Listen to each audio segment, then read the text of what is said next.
buyers will have more choices in the springtime, but will you have the right choices, and will things be right in your life?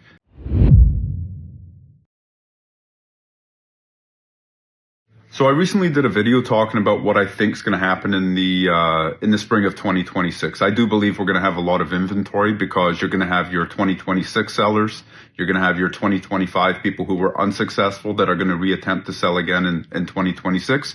Plus, you're going to have the people that did a 5-year term who signed up for a mortgage in 2021, and 2021 was the biggest year for the number of mortgages written. So we're going to get a lot of those people who, even though the rates have come down, they haven't come down to 2021 levels. So there is going to be an increase in their interest rate, which consequently means higher payments, which means they may not be able to keep up with those payments. So you're going to get the mortgage, the people who signed up for the mortgages in 21, the 5-year terms are coming up in 26.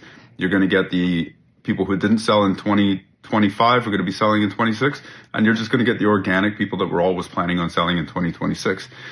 So does that mean, we've talked about the sellers. Now for the buyers, does that mean they should wait until they actually have all of this inventory, at the buffet for them to pick from before they get into the market? That's not what I'm saying. What I'm saying is this: a buyer should always make a decision on a home purchase based on their personal circumstances. Is their job secure? Do they have money saved up?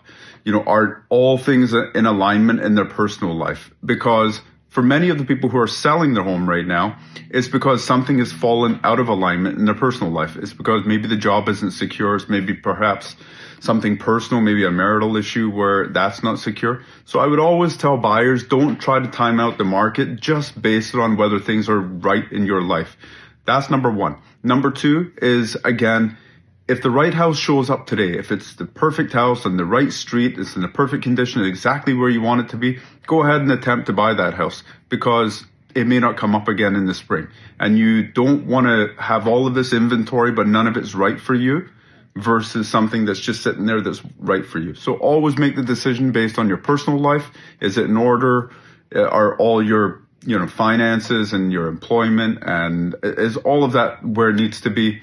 And is the house right for you? Those are really the two things that matter, because the market will always go up. It'll always go down.